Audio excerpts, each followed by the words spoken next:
बिस्मिल्लाहिर्रहमानिर्रहीम। अस्सलाम वालेकुम स्टूडेंट्स, कैसे हैं आप सब। यहाँ पे आपको चैप्टर नंबर 8 की एक्सरसाइज करवाई जाने लगी है जो कि 9th क्लास की फिजिक्स का चैप्टर है। और ये वाली एमसीक्यू जो है आपने जरूर रेडी करनी है क्योंकि ये लास्ट वाले जो चैप्टर्स होते हैं ये बोर्ड के लिहाज से बहुत जरूरी होते हैं, क्योंकि बोर्ड में बच्चे जो होते हैं ना वो सोचते हैं कि शुरू शुरू वाले हमने कर लिए हैं तो बस ठीक है, लेकिन जो एग्जामिनर्स होते हैं ना उनके माइंड बहुत तेज होते हैं बेटा, वो कोशिश करते हैं हर एक चैप्टर में से एमसीक्यूज, शॉर्ट क्वेश्चन और लॉन्ग क्वेश्चन आए। तो आपने इनको मिस नहीं करना, इनको जरूर रेडी करना है। चैप्टर के अंदर से भी मैंने ऑलरेडी सारे एमसीक्यूज आपको बताए थे। जिन बच्चों ने अभी तक वो नहीं किए वो जल्दी से प्लेलिस्ट से मेरा लेक्चर देख सकते हैं, वहां से उनको याद कर सकते हैं। ठीक है, तो स्टार्ट करते हैं यहाँ पे एक्सरसाइज। सबसे पहले आती है MCQs. Which one of the following is not a magnetic material. तो मैग्नेटिक मटेरियल की डेफिनेशन आपको ऑलरेडी याद होगी, वहां से ही आपने सोच लेना है कि मैग्नेटिक मटेरियल क्या होता है। कोबाल्ट नहीं हो सकता, आयरन नहीं हो सकता, उसने बोला नॉट। नॉट का मतलब होता है जो नहीं होगा। आयरन, कोबाल्ट और निकल ये तीनों चीजें तो ऑलरेडी हैं, तो एल्यूमिनियम ही रह जाता है जो नहीं है। ठीक है, ये बच्चे बहुत ज्यादा कंफ्यूज हो जाते हैं और अक्सर गलत लगा लेते हैं। आपने लफ्ज को गौर करना है, उसने बोला है which one of the following is not a magnetic material, कौन सा नहीं है मैग्नेटिक मटेरियल, तो आपने उसको एल्यूमिनियम को टिक करना है क्योंकि वो नहीं है। तीन तरह के मैग्नेटिक मटेरियल उसने ऑलरेडी बता दिए थे, कोबाल्ट, आयरन और निकल, और उसमें सिर्फ एल्यूमिनियम है जो नहीं है, तो उसको आपने टिक कर लेना है। ओके, उसके बाद आ जाते हैं मैग्नेटिक लाइन ऑफ फोर्सेस क्या करती हैं। Always direct in a straight line, क्या ये बिल्कुल सीधी होती हैं। क्रॉस वन अनदर, एक दूसरे को क्रॉस कर देती हैं। Enter into the north pole, क्या ये नॉर्थ पोल में एंटर होती हैं। नहीं, साउथ पोल में होती है। नॉर्थ से निकलती हैं और साउथ में एंटर होती हैं। बेशक आप पीछे देख लें, ये आपको फिगर भी नजर आ जाएगी। ये नॉर्थ से निकलती हैं और साउथ में एंटर हो जाती हैं। ये देखें, यहाँ पे देख सकते हैं नॉर्थ से निकल रही हैं और साउथ में एंटर हो रही हैं, तो इसका मतलब है ये हमारे पास ऑप्शन डी है, enter into south pole. Okay, इसके बाद आ जाता है permanent magnet can not be made by. Permanent magnet नहीं बनता किस, तो यहाँ पे आपको वो बता रहे हैं कि परमानेंट मैग्नेट जो है वो कभी भी सॉफ्ट आयरन से नहीं बनते। अगर आप टॉपिक पे गौर करें, पहले हमने टॉपिक पढ़ा है प्रीवियस लेक्चर में परमानेंट मैग्नेट का और उसका टेम्परेरी मैग्नेट का। यहाँ पे ये देखें, यहाँ पे अगर आप गौर करें तो उसने बोला है कि जो हमारे पास सॉफ्ट आयरन है वो यूज होते हैं टेम्परेरी मैग्नेट्स के लिए, तो इसका मतलब है कि ये वाला ऑप्शन बिल्कुल ठीक है। ये जो उसने ऑप्शन दिया था कोबाल्ट, एल्निको वगैरह, तो वो ऑप्शन नहीं होंगे क्योंकि वो परमानेंट मैग्नेट बनाने के लिए यूज होते हैं। ओके, तो लफ्ज को आपने गौर से पढ़ना है जो उसने पूछा है। ठीक है, स्टेटमेंट पढ़े बगैर आप उसको टिक नहीं कर सकते। यहाँ पे हमने स्टेटमेंट पे गौर किया था, फिर ही हमने इसको टिक किया है। Permanent magnets used in, permanent magnet कहाँ कहाँ यूज होते हैं। सर्किट ब्रेकर में बिल्कुल भी नहीं होते, वहां पे भी नहीं होते। इलेक्ट्रिकल क्रेन्स में भी नहीं, वो भी हमारे पास जो है वो इलेक्ट्रोमैग्नेट्स यूज होते हैं, वो परमानेंट की बात कर रहे हैं। और लाउड स्पीकर में यूज होते हैं, इसको आप टिक करें। लाउड स्पीकर में परमानेंट मैग्नेट यूज होते हैं, बाकी इन सब में इलेक्ट्रोमैग्नेट्स यूज होते हैं। ठीक है, इसके बाद है a common method use to magnetize a material is. कौन सा कॉमन मेथड होता है, मैंने आपको बताया था ये एमसीक्यूज आ सकती हैं। स्टॉकिंग होता है जिसमें हमारे पास सिंगल मेथड होता है, सिंगल टच या फिर डबल टच होता है। हीटिंग वाला तो वो डीमैग्नेटाइजेशन में आता है, हीटिंग वाला। और हमारे पास ये हीटिंग है, ये हीटिंग, दोनों वर्ड एक जैसे हैं लेकिन स्पेलिंग का थोड़ा सा चेंज है। ये दोनों जो है यूज होते हैं डीमैग्नेटाइज करने के लिए, और उसने पूछा है मैग्नेटाइज करने के लिए। तो मैग्नेटाइज होता है किसी चीज को मैग्नेट बनाने की कोशिश करना, तो वो स्टॉकिंग से होता है। ठीक है, ये भी आपको मैं टॉपिक दिखा देती हूँ। यहाँ पे ये वाला टॉपिक है, ये वाला, ये स्टॉकिंग वाला। ठीक है, मैग्नेटाइजेशन के लिए आपने स्टॉकिंग का यूज करना है। और इसके स्टॉकिंग का आगे से दो पार्ट होते हैं, सिंगल टच और डबल टच मेथड।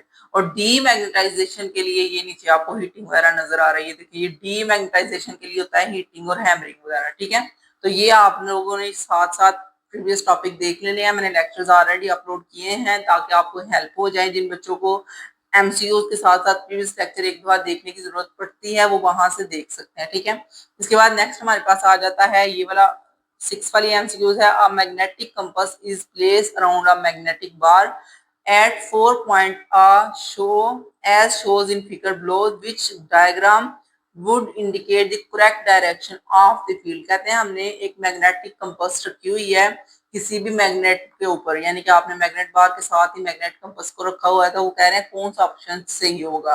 अब आपको पता है कि जो हमारे पास डायरेक्शन होती है वो नॉर्थ टू साउथ होती है, एक ये बिल्कुल सही है।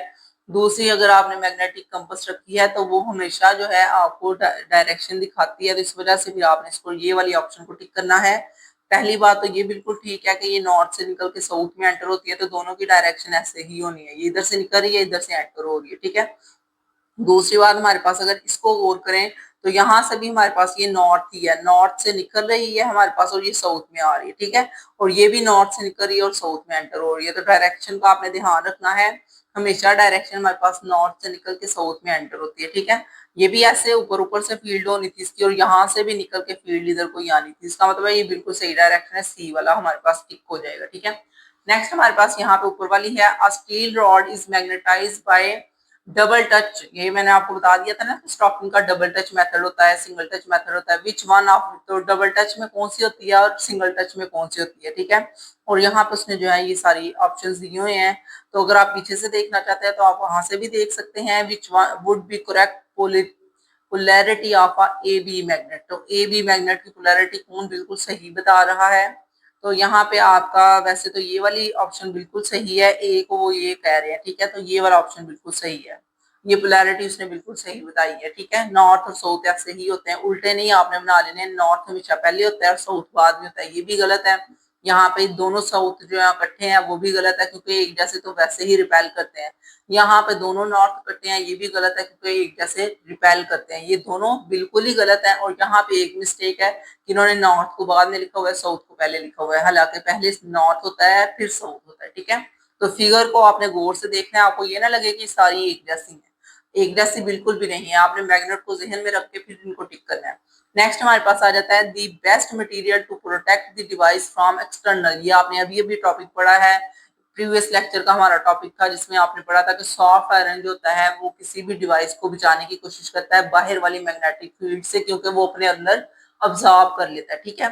तो आपने सॉफ्ट आयरन को टिक कर लेना है। इसके बाद आ जाती हैं हमारी एमसीक्यूज के बाद शॉर्ट क्वेश्चंस, तो शॉर्ट क्वेश्चन आपको मैं सारे बुक से ही करवाऊंगी ताकि बच्चों का एक दफा पूरा लेक्चर रिवाइज हो जाए, और एक्स्ट्रा मैं लिखवाऊंगी नहीं, ताकि जो है वो आपको जगह जगह इनको लिख के स्टोर ना करना पड़े, ये बुक के ऊपर ही इनके तमाम ऑप्शन होंगे।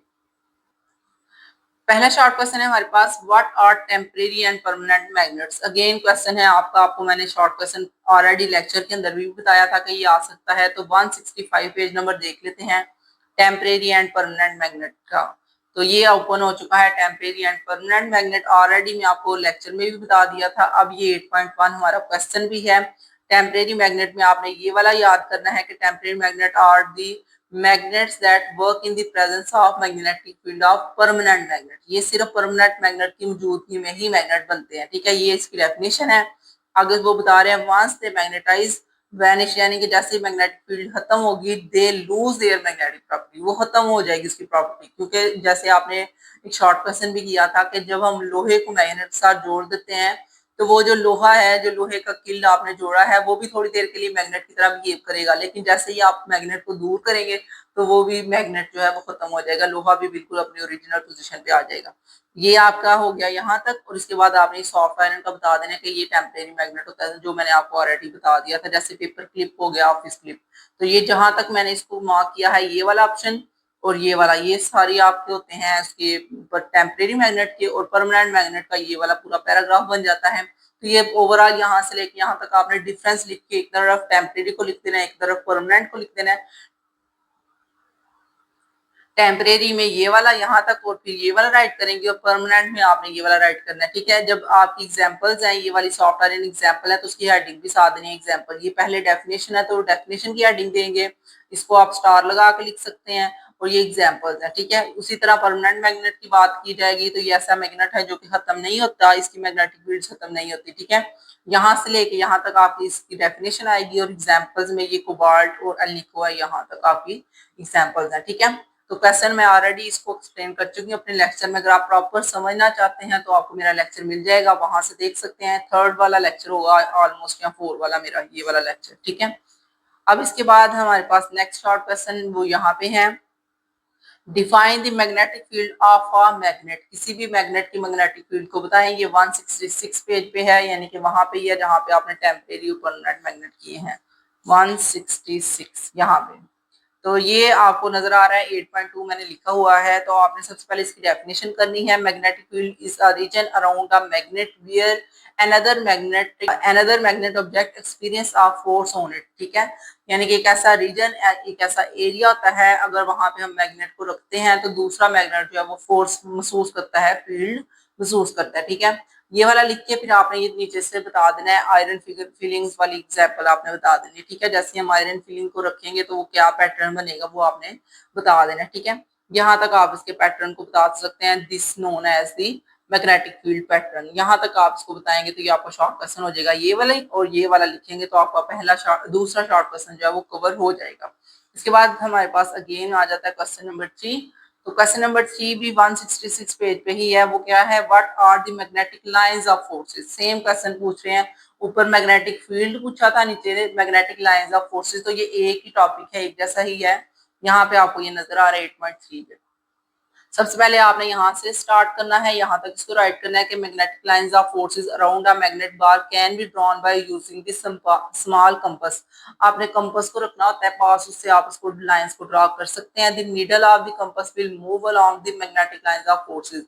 और ये जो हमारी नीडल है ये वैसे ही मूव करती जाएगी जैसे आपकी लाइंस ऑफ फोर्सेस होंगी। ठीक है, इसके बाद नीचे आपने ये वाला राइट कर देना है कि magnetic field eight a point both the magnitude and direction, यानी कि मैग्नेटिक फील्ड की मैग्नीट्यूड भी होती है, डायरेक्शन भी होती है। एंड नेक्स्ट आपने ये राइट कर देना है, the direction of a magnetic field at any point in space is the direction the indicate by north pole of the magnetic compass needle place at a point. यानी कि जो जो needle हमने रखी होती है उसकी मदद से हम जो है वो नॉर्थ पोल को देख सकते हैं, क्योंकि ये हमेशा नॉर्थ पोल जो है वही डायरेक्शन बता रहा होता है, इसलिए इसने बोला है कि नॉर्थ पोल हमें जो है वो डायरेक्शन को इंडिकेट करेगा। जहां पे आपका 8.3 कंप्लीट हो चुका है। अब हमने 8.4 को देख लेना है।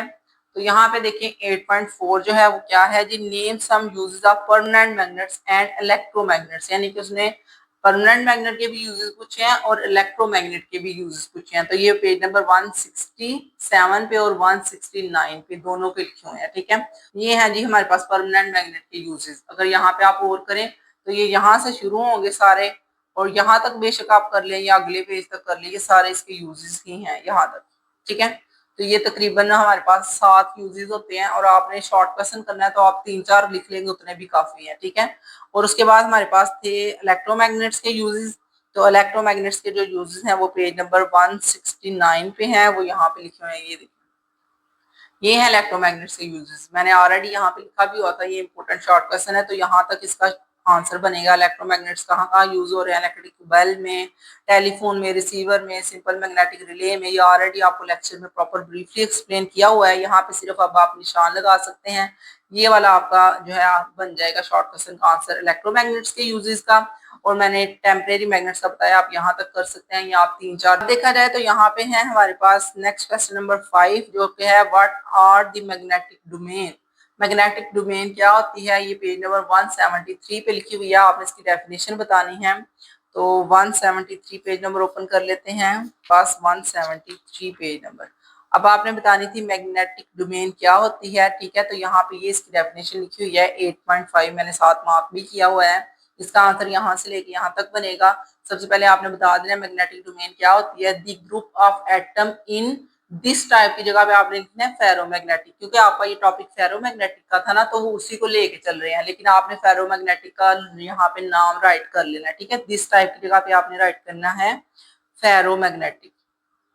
ये आप राइट करेंगे देन ही आपका जो है ना वो प्रॉपर पूरी डेफिनेशन बनेगी। तो ये फेरोमैग्नेटिक मटेरियल्स हैं। ठीक है, दिस टाइप की जगह पे आपने फेरोमैग्नेटिक लिखना है। The group of atoms in ferromagnetic materials from a region of about 0.1 millimetre size that is highly magnetize, यानी कि इतना हमारे पास एरिया होगा जो बहुत ही ज्यादा मैग्नेटाइज हुआ हो, उसको हम बोलेंगे ये मैग्नेटिक डोमेन है, यानी कि वो एरिया जहाँ पे मैग्नेटिक फील्ड बहुत ही ज्यादा होती है। उसके बाद उसने बताया each domain behave like a small magnet with its own north and south pole. इस पॉइंट को आप जो है वो स्टार लगा के लिख सकते हैं। ठीक है, 2 पॉइंट हमने लिखने होते हैं शॉर्ट क्वेश्चन में, ताकि हमारा जो है अच्छे नंबर मिल जाए हमें पूरे। ठीक है, अब इसके बाद है हमारे पास 8.6 है, which type of magnetic field is formed by a current carrying coil. Long coils, यानी कि हमारे पास जो करंट कैरिंग कॉइल्स होती हैं वो किस तरह की मैग्नेटिक फील्ड बनाती हैं, which type of magnetic field. तो ये हमें बताना पड़ेगा। ये पेज नंबर 172 पे लिखा हुआ है कि किस तरह की ये मैग्नेटिक फील्ड बताती हैं। तो 8.6 हमारा यहाँ पे है। उसने पूछा था कि आपने बताना है कि कौन कौन से हैं ऐसे जो कि करंट कैरिंग कॉइल्स है। ठीक है, मैग्नेटिक फील्ड बतानी है जो कि फॉर्म करती है करंट कैरिंग कॉइल से। तो करंट कैरिंग कॉइल हम किससे कहेंगे, ये है हमारे पास करंट कैरिंग कॉइल। ठीक है, आपने यहाँ से शुरू कर देना है, सोलिनॉइड के बारे में बताएंगे आप। ठीक है, ये शुरू से शुरू करें। It is observe that magnetic field of bar magnet is like a field produce by a solenoid. Solenoid क्या होता है, long coil of a wire current carrying. ठीक है, इसके बाद आपने इसकी फिगर बना देनी है और साथ में फिर ये नीचे वाला भी लिख देना है कि all magnetic effects are due to moving charges. हमेशा जितने भी इफेक्ट्स होते हैं वो मूविंग चार्जेस की वजह से होते हैं। और देन आपने ये वाला लिख देना है कि the motion responsible for the magnetism is the magnet that is due two electron with in the atom of a magnetic material या एटम ऑफ अ मटेरियल। ठीक है, अब ये वाले थोड़े थोड़े पॉइंट जैसे आपने ऑलरेडी लेक्चर में किए थे वैसे ही आपने शॉर्ट क्वेश्चन में भी राइट करने हैं। तो ओवरऑल ये वाला पैराग्राफ बनेगा आपका आंसर में, और साथ आपने ये वाली और ये वाली फिगर बना देनी है एडजस्ट। इसके अलावा आपने कुछ नहीं करना। ठीक है, क्योंकि ये शॉर्ट क्वेश्चन ही इस तरह का है। उसने सिर्फ पूछा है कि लॉन्ग, हमारी लॉन्ग कॉइल है जो वायर है, उसका आप बताएं कि वो कैसे करंट के वजह से मैग्नेटाइज हो जाती है। तो फिर आपने बता देना इसका यहाँ से लेके यहाँ तक। ठीक है, फिर आ जाता है 8.7 वाला हमारा, जो कि था differentiate between the paramagnetic and diamagnetic material. तो पैरामैग्नेटिक और डायमैग्नेटिक में मैं आपको बता देती हूँ फर्क क्या होता है। वो भी इसी पेज पे है जहाँ पे आपने 8.6 किया, वहां पे ये 8.7 भी है। ठीक है, पैरामैग्नेटिक मटेरियल में ये वाला आपका ऑप्शन बनेगा और डायमैग्नेटिक में आपका ये वाला होगा। ठीक है, आपने सिर्फ ये दो ही लिखने हैं। इन दोनों की पहले डेफिनेशन यहाँ तक आ जाती है और फिर इसके आगे ये एग्जाम्पल है एल्यूमिनियम और लिथियम। उसी तरह इसकी डेफिनेशन भी यहाँ तक आ जाती है और इसकी आगे से एग्जांपल्स भी दी हुई है उसने, ये कॉपर और बिस्मिथ वगैरह। ठीक है, तो ये आपकी जो है वो दोनों अगर आप करते हैं तो आपका ये शॉर्ट क्वेश्चन कंप्लीट हो जाएगा। दोनों का एक एक नंबर है, इनको अच्छी तरह लिखेंगे तो आपको इंशाल्लाह पूरे नंबर आ जाएंगे। तो आई होप सो आपको वीडियो की समझ आ गई होगी। शॉर्ट क्वेश्चन भी साथ मैंने पेज नंबर लिखे हुए हैं, आप वहां से जो है वो मेंशन कर लें बुक के ऊपर ताकि आपको ढूंढना आसान हो जाए। उसी तरह आपकी एमसीक्यूज भी कवर हो चुकी हैं। तो वीडियो को लाइक किया करें, चैनल को सब्सक्राइब किया करें ताकि नेक्स्ट वीडियोस भी आप तक पहुंचती रहें। अल्लाह हाफिज।